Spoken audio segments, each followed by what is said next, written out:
This is Ricky back for another hashtag Wednesday match play. I might have a little bit of a tan going on. I've been out at the Phoenix Open for the last few days. The Pro-Am was today. I'm really looking forward to the tournament kicking off tomorrow.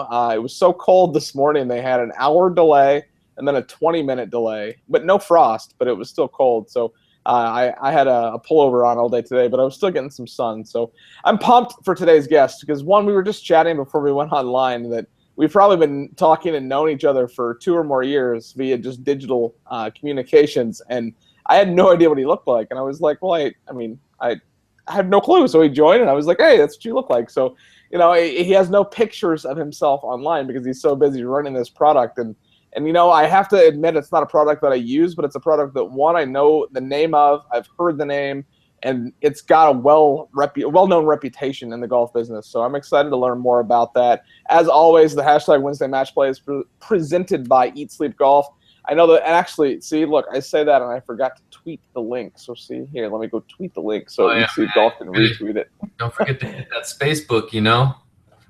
Facebook, oh, that's ridiculous. I don't know if we're going to get along if you're going to be talking smack about Facebook, man, and that face space, you know? Face. MySpace used to be big, and I actually removed my account not that long ago because I didn't use it. But at once upon a time, I was obsessed with MySpace. But I'm pumped to welcome Patrick Jentz to the hashtag Wednesday Match Play. He's the guy behind DiabloGolf. I could explain what it is. I've done enough research, even though I don't use the product, to be able to tell you what it is. But I'd rather let him do that. So, Patrick, welcome to the Wednesday Match Play. Hey, thanks for having me, Ricky.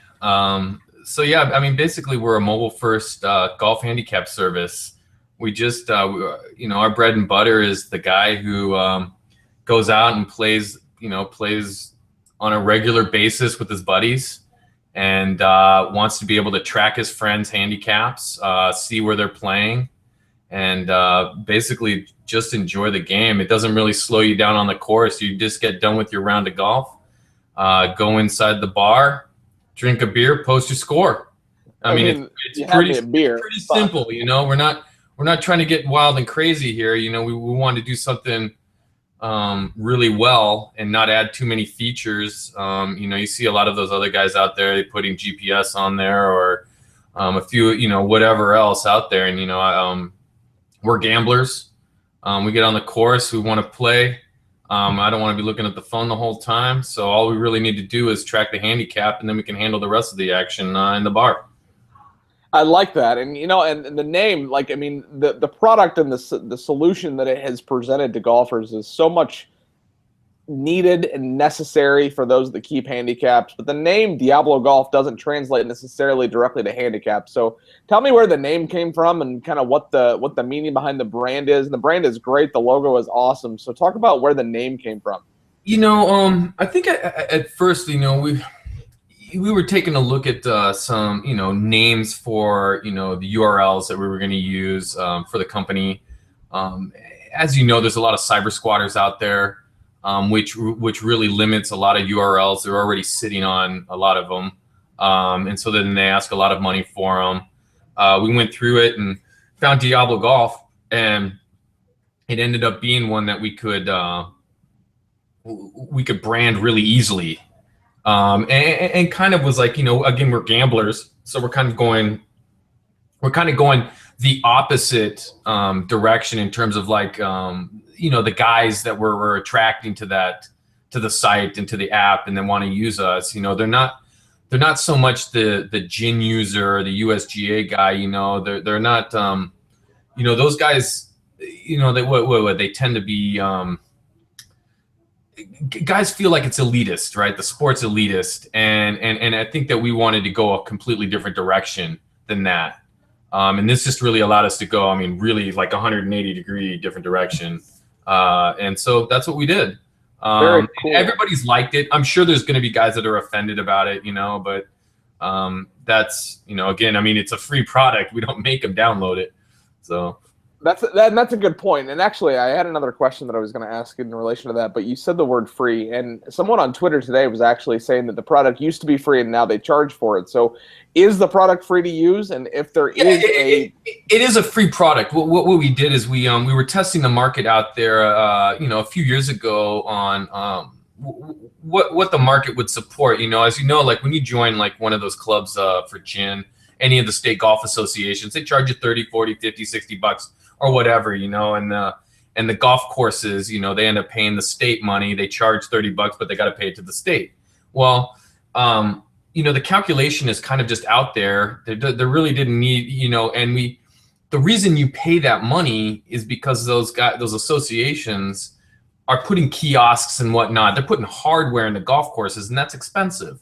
It gets, we're mobile first. So a guy already has this in his pocket.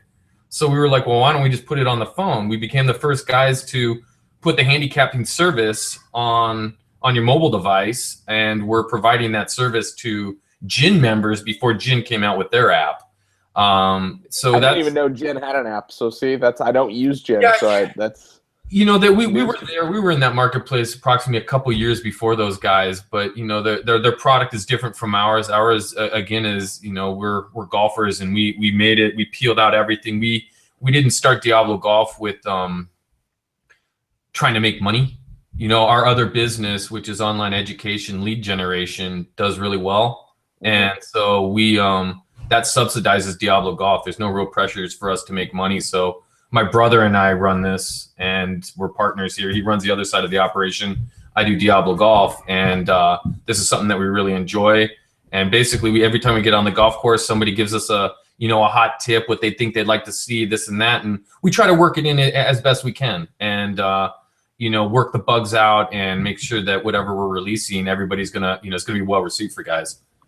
So you mentioned that how some other apps will throw in a whole bunch of stuff and GPS or club selection or all that stuff. And to that point, I've seen a lot of the apps, whether it's Facebook and Facebook Messenger or Foursquare and Swarm, they've separated, and there's now very niche apps, even though it's a bigger company. So the app itself, top to bottom, what can a user do with it, and what can a user not do with it, I guess. So just kind of walk through what the app looks like.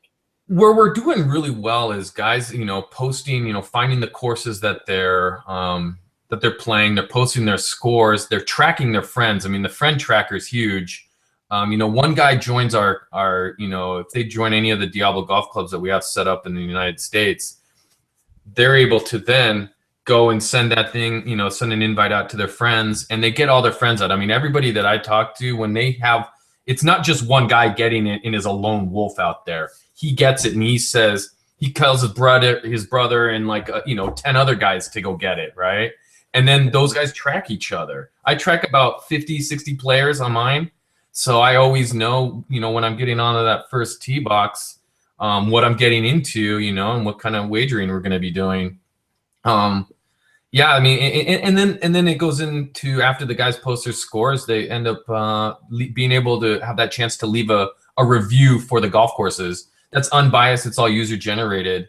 And we're basically #1 in that area right now for all golf courses in the United States, where you get a call, a site like, say, Golf Advisor or Golf Now, and they have their ranking systems. And while they do more numbers of reviews, they're not across the board. Those things are primarily focused on the 6,000 golf courses that they sell tee times for.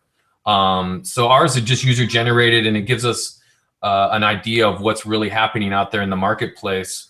We're going to be coming out with a feature here real soon where it's it lets guys know, what the people's top 100 is. Those golf courses that are at the top of the list, based on a lot of different factors. I mean, if I asked you who the top 2 courses are in the nation, who would you say?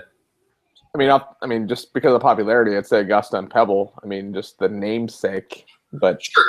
Right, but what about playability? Right, you got to have accessibility. None of us can play Augusta. So even if it's the best course in the world, but I can never get on it for any reason, doesn't matter to me. No, I don't care if it's #1. Right. To that point, I mean, I play a lot of golf, and I play a lot of different golf courses. So we were just talking about how I drink different. I'm drinking beer this evening, and there are days where I don't drink the same beer twice, but. Not that I don't like playing the same golf course twice, but I want to play new places. I mean, there's so many good golf courses out there. I mean, even to the point that True North Golf Club in Scottsdale has 2 golf courses, and I can walk through my entire round on either one of them and tell you what I like about this way or that way, and I prefer this course to that. And somebody that says, hey, would you rather play the Monument course or the Pinnacle course? I can tell you based on the, you know, what you're trying to experience out of it. I mean, so, you know, the ability to look at, you know, two of the most popular courses or what have you. I can't even pick, like, the way I can't pick a favorite beer, I can't even pick a favorite style of golf course. Do I want to hit a fade or a draw today? Or, I mean, you know, it's all across the board. You know, I mean, I think, you know, like I said, that, you know, we've built like an algorithm that shows like the number of rounds being played, the reviews, the quality of the reviews. You can start doing trends from 7-day, 30-day, whatever, all time. But the golf courses that show up at the top of the courses that, like I said, just players are playing, and they're not, there's nothing else going on there. So like our top courses in the nation are Bethpage, Black, and Torrey Pines. Those, you know, it's not a Pebble Beach, because again, at $500 a whack, you just cut out a lot of golfers, right? You want accessibility, and I think that that's a big difference in how rankings are, right? You know, Golf Digest, of course, puts Pebble Beach pretty much at the top, you know, or, you know, Bandon Dunes, they're in there. Those courses are in our top 100, but they're not the top courses. Our courses are predicated upon accessibility and where players are actually playing. Yeah, absolutely. And it makes a difference. Troon courses show up all the time. I mean, Troon North there is sitting there at 19. There's a lot of courses. You know, you have one here. God, which one was it here? If I'm looking here at that, oh yeah, you know, it used to be called Newport Dunes Golf Club, but now it's, what is it, Palmia Beach Club? Yeah, Palmia Beach is managed by Troon. Absolutely. Yeah, that one just went up. It's at 16. That place, I've not been there, but there is no way, looking at pictures of that place, you would tell me that's in one, the United States, and two, in Texas. Like, that place just looks incredible. It's getting a lot of action. I mean, right now it's trending really nicely and it's moving up. And that course looks nice. Our members like it. So, you know, and we don't do any advertising. We don't tell guys where to go play. There's none of that going on. I mean, we do no advertising on the site. We do no advertising on the app. We just want to make it nice and fast and let guys do what they're doing. There's no revenues there at all. So that lets us go our direction, which is not have any pressures. Nobody's telling me what to do. I'm not worried about it. I'm just doing it because I love it, and I really like getting out the courses. I like hanging out with guys and playing games. I mean, honestly, I think that the gambling is probably what keeps me really going. I just like that action, I guess. That's really cool. So let's peel it back a little bit. And Jason Boslow from Shop Junior Golf, who's a former co-host of the Friday Foursome, always likes to send in questions. And it's a handicap solution. He said, can you explain what a handicap is and why it's important? So pretend that I'm new to the game of golf and I don't even know what a handicap is. So tell me what it is and why it's important and why this app that tracks my handicap is relevant to me as a golfer. You know, the handicap, actually, you know, it's out there to just give you a kind of a snapshot of what your potential skill level is. Regardless if you're going to shoot 120 or, you know, a 75, it'll give you an idea of what you should think your day is going to look like. You know, and then to, you know, from the wagering application side of things, it allows you to, you know, take or give strokes for the games that you play, whether it's a skins game or match play or whatever you guys come up with. But, you know, I think most golfers think that they're not good enough to get a handicap. There's a lot of golfers that say that to me all the time. And I'm like, hey, look, I was like, you'll never know how good you are if you don't track it. So, you know, I mean, you got to be pretty lazy to not type in a score while you're drinking a beer and it takes you 30 seconds. Yeah. But you know, the handicap really just allows a guy to get an idea of exactly where he sits, you know. And when we on the friend tracker, you know, we have the ability, you basically can go in there and it goes from your friends who are the best handicaps all the way down to, you know, the highest handicaps at the bottom of the list. So it gives you a good snapshot of what everybody's doing and where they've been playing. But the handicap, you know, it's really just about getting guys on an equal playing field if they're going to play some games together, or just, you know, whatever. But yeah, it's just seeing where you're at. Yeah, I like that. I mean, there's no other. You could obviously do a scoring average, you know, like your Golf Digest handicap, for instance. And that's the solution that I use. I use the Golf Digest, and I use it strictly because I like knowing, and I mean, I'm to the point where, you know, I track every shot, and just personally, I want to know. And I know that I don't play in a lot of tournaments, any tournaments outside of just I'd say 0, right? Because nobody that I know takes a golf handicap or a Golf Digest handicap. Yeah. Okay, right? So to that point, I've got 3 questions lined up that I want to ask. But to that point, is your handicap? So if I have a 7.2 handicap through DiabloGolf, can I use that in a tournament, or does it have to be a Gen or USGA handicap? Well, and that's a pretty big misconception. Is we use the USGA handicap formula? Okay, so we use that under license from them, just like anybody else who's issuing a handicap index. So they have a formula. We just plug that formula in and take the inputs that people give us.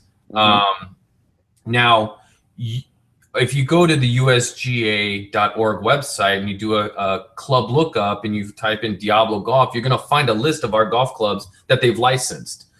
Any of those golf clubs, if they meet the tournament parameters and the tournament rules, you can use them. They've been licensed by the states that they reside in, and they've been licensed by the USGA. So in essence, they're licensed twice. Yeah, and they are usable. You know, this year we had a guy who went to the U.S. Amateur. He didn't get past day 2, but he still went. You know, and that's really good. You know, the next step after that, would have he qualified. I believe to get into the USGA, or I'm sorry, into the U.S. Open. He was doing the qualifiers there. So these guys are using these. They're using it for their tournaments, and guys are getting more accepting of it. I have this conversation a lot with golf courses, and they're like, they say, hey, what's DiabloGolf? And then I take them to their golf course details page, and I show them what's going on. And then when they can see other players that they have in there, we show who's been posting scores at the course. Those guys, every time I talk to a head pro and I show him, I was like, hey, do you know this guy? He's like, oh, yeah, I know Teddy. Oh, yeah, I know Mike. I know those guys. And I'm like, yeah, it's like there's DiabloGolf guys all over the place. You just don't realize it. It's like they're leaving you a review and you just aren't monitoring it yet. But now I'm sure you will. That's really cool. So Les Bailey, another guy, former co-host of the Friday Foursome, and this is a really good time for this question to come up relating to handicaps. He's with Back Nine Media, and he says, have you needed to make changes to your app for adding a witness to verify a handicap score, because the USGA now says that if you play alone, you can't track your score? Those guys, as with golf in general, even if you're playing with the foursome, you're supposed to, it's all in the honor system, right? So if you touch a ball and like you breathe on it wrong, right, and it moves, you got to call it on yourself. So we leave it to the guys to do what they do. But if we had to go run an algorithm and take a look at who's playing with who, we can do that because they always post scores at the same time, basically, at the courses that they're playing on. Guys keep track of that. Like I said, they're usually friend trackers, right? And there's a real big self-policing that goes on because we do more self or full transparency than the next guy. I mean, you go on there, we hear it all the time. A guy will be like, you didn't shoot an 89, you shot an 86, and this is why. And then they're like, okay, let me fix it. I mean, that happens all the time. You hear guys talk about scores being posted and how to post them all the time, and those guys really self-police each other. We don't get too many requests for audits. We can determine if somebody's doing something weird. We can flag it, and we do it under the radar, so nobody knows we're flagging it. But if we get a complaint about a guy, we'll be able to go and determine what's been going on. If a guy is like, say, gone in and deleted scores and re-adding scores, things of that nature. Playing alone, though, I mean, there's no way for any handicap system to monitor who plays alone. There really isn't. Yeah. I mean, if the USGA has one, I'd love to know. Well, see, and to me, I mean, I don't play alone often, but there have been times where I've played alone in the same way. I'm going to play the same way playing alone I am playing with 3 buddies. I mean, maybe not the exact same, but that's the same thing. I'll do that. Like, here, I played once alone in the last 10 years. Okay, but I didn't post that score when I played alone. Okay, again, it comes down to a lot of guys knowing the rules, and you don't have a lot. It doesn't matter what handicap system you use. You know what's the hardest rule? The rule that I think ruins or is the hardest to follow is equitable stroke control. Is a guy doesn't know what he can post per hole. Because because it's a higher number, the higher handicap you are. So Yeah. a guy like me who has a course handicap of less than 10, I can't post an 8 on any of these holes, you know? But you get the guy out there who doesn't know that, and then he has an artificially high handicap. Then what happens is he goes and he plays for a little bit of money, and what happens then? He cleans up on the guy. Yeah. Right? Because he's a guy who's he's shooting 90 on a regular basis. He's an 18 handicap. He's masquerading as an 18 handicap, but he's being like really maybe like a 14 to maybe a 13, you know, like he's just posting wrong, you know? Yeah. And that happens everywhere, right? And that's why you get like a lot of friends, and you end up being able to track each other and knowing what's going on. You really have to have guys that know the rules of golf. There's no other way to do it. Yeah. There's no way to, to back it up, right?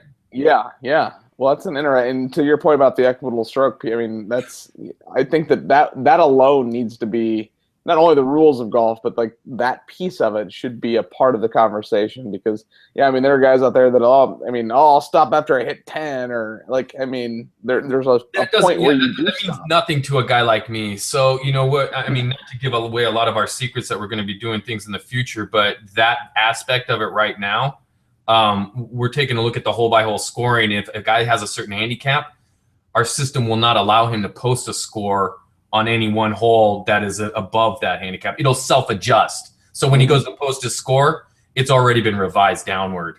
Wow, that's awesome.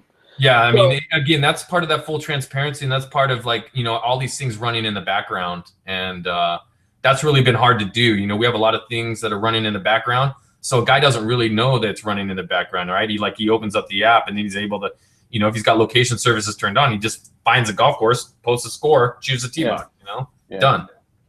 So Eat Sleep Golf, though, those guys are from north of the border, and they wanted to know that they assume that you were only linked to U.S.-based courses. Any plans for expansion? And then he went on to say, Canada, perhaps? You know, we really like Canada. You know, we've done a lot of stuff in British Columbia, you know, Vancouver and Whistler, things of that nature. There's a lot of courses out there. I really like Grey Wolf.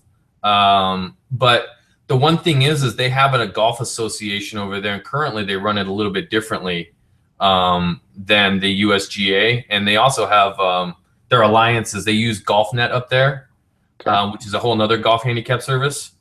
You know, that was a service. I mean, we'd love to do stuff up there in Canada, but I can't set up a USGA licensed golf club in Canada. They just don't allow me to. So, you know, until that's, you know, the other golf, until, you know, Golf Canada or whatever wants to allow us to open up clubs up there, we really can't expand in that area. So Jason, back to Jason, he wants to know what your index is. What's your handicap? I'm sitting right now here. Yeah, let me pull this. Pull up your app and find out. No. Yeah, let me see what it revised to. I'll get you a number here. I'm sitting here at like let's see. Can you guys see it? An 8.8. 8.8 is pretty good. Anything in single digits is pretty good. You know, I mean, I like to get out and play. I'm a pretty social guy, and you know, I like to play music on the course. I mean, I think that's something that's new and different, right? You know? To that point today on 16 during the Pro-Am at the Phoenix Open, and I haven't seen the coverage. I only saw a picture of it.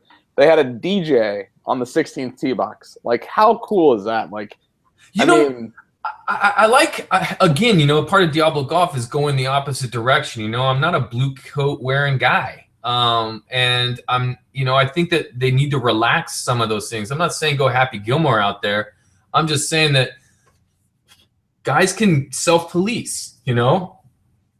Music is kind of nice out there. I'm surprised that more courses don't have that stadium seating.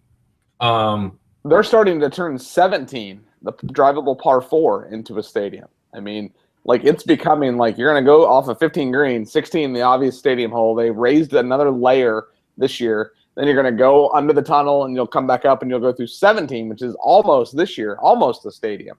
I mean, it's crazy. Get more people in, and then everybody gets a better experience, right? Like if you got like 20 or 30 rows deep, like, you know, for the U.S. Open or for the Senior Open out here at Sahali, we had all these guys coming in, and you know, when you know, Freddie Couples and Bernard Langer are coming through, and you've got a huge mob of people.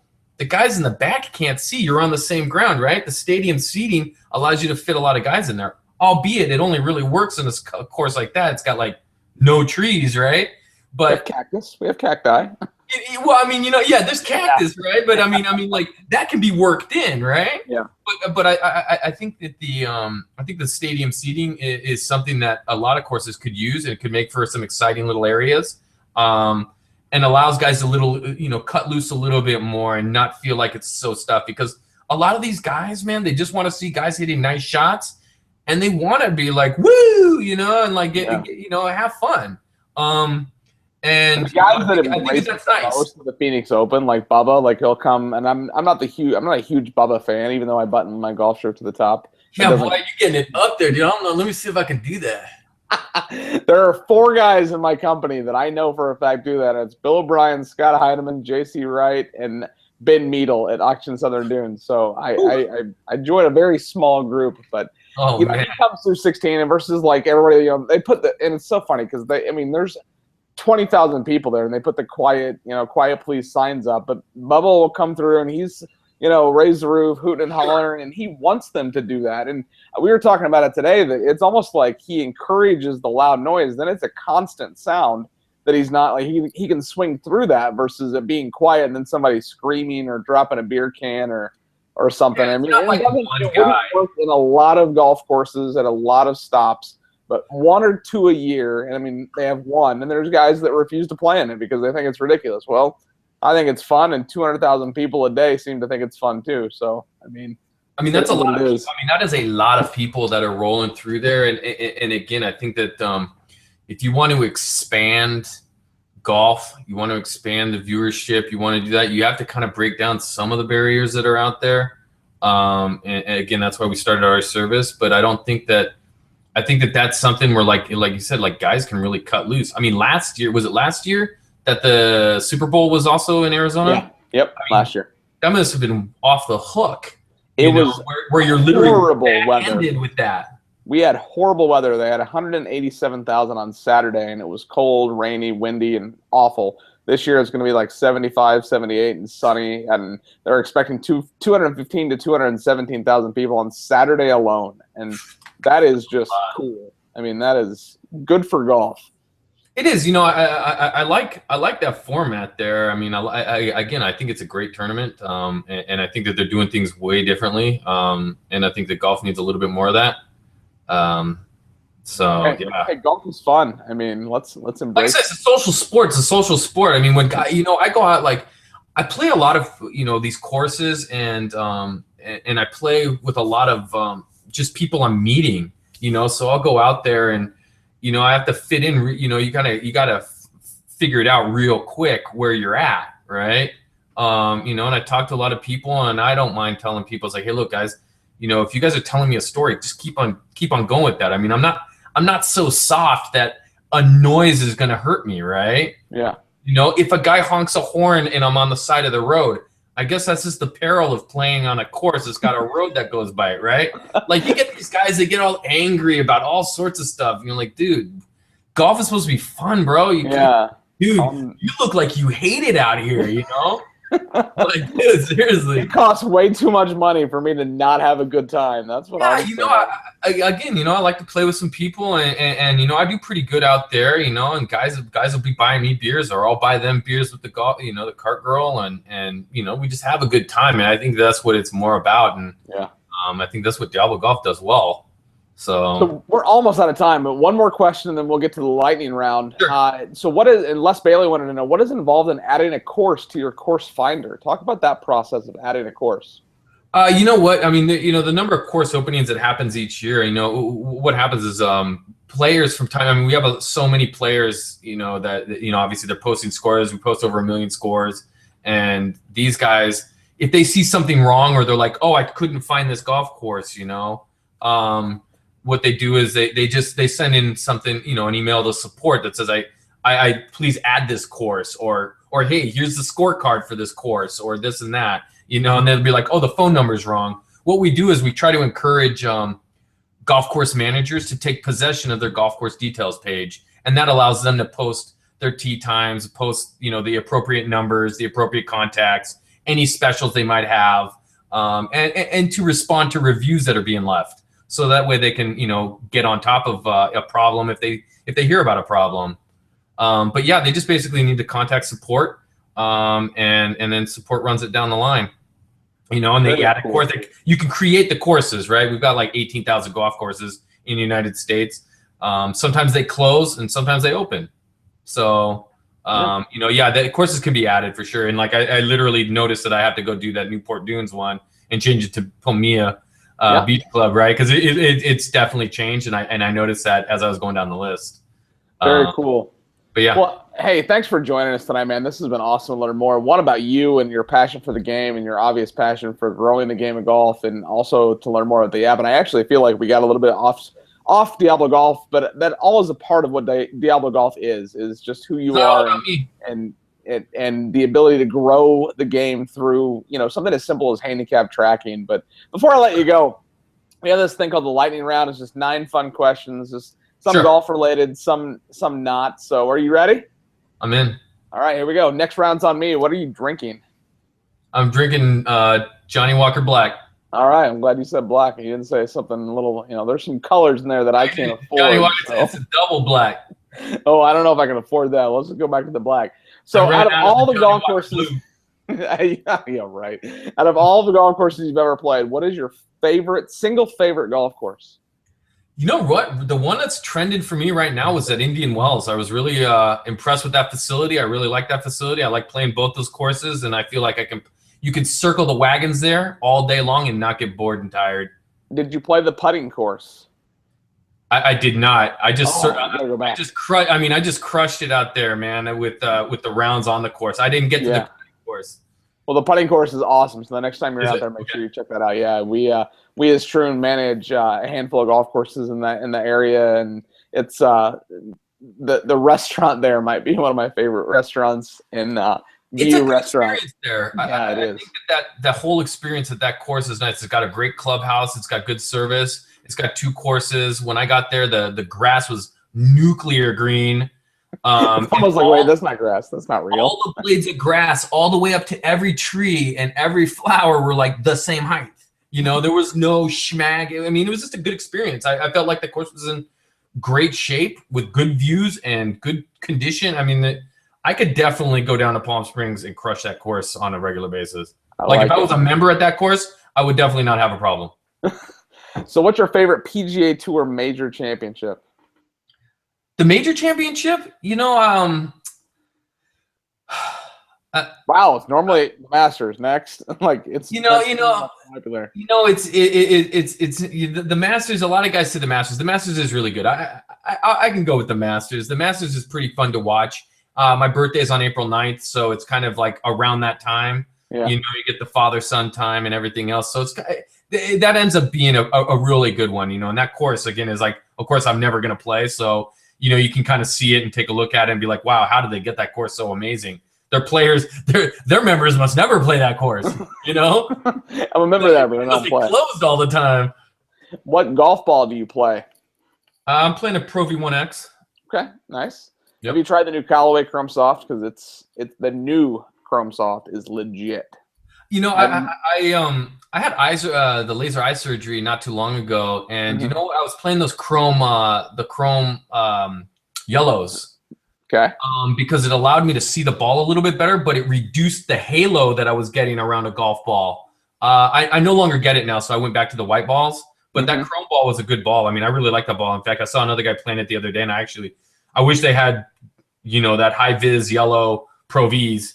I just try to get really. What's that? That's no kidding. I'm surprised they haven't just done that. I mean, the high vis yellow Pro V would be a nice ball to have. I mean, to be really honest, yeah. I mean, very cool. How many aces do you have? Dude, I have 3. Dude, let me bring it to you this way, bro.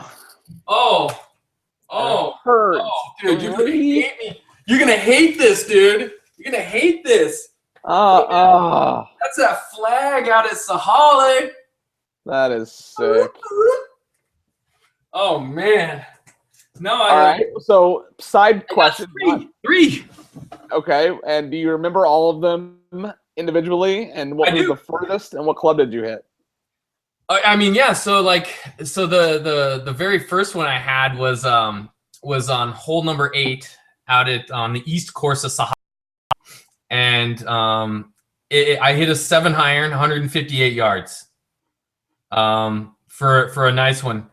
Let me see. My first one was out at a club called Echo Falls, and it was like 110-yard sand wedge that literally hit the front of the hole and tore it all out. Awesome. It ruined the hole. Ruined the hole. I had guys behind the hole waiting. It was a really jam-packed day. Guys were like yelling because they watched it go in. That was a really fun one. And we, in my game that I play, we have a standing $100 hole-in-one bet. So if anybody gets a hole-in-one, it's automatic $100. That's from awesome. Everybody in the group. And so, we went out, and instead of going out to the bar, we were like, well, dude, why don't we just go buy ourselves go to the butcher. We're going to go get some good scotch. We're going to go get some good steaks. We're going to barbecue and just rally for the night. Awesome. So we did that. And then my third one was on the same hole as Sahali. No way. Yeah, but it was 190 yards this time.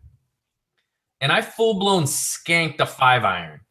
This ball probably didn't get more than 15 feet off the ground for the first 160 yards and then rolled into the hole.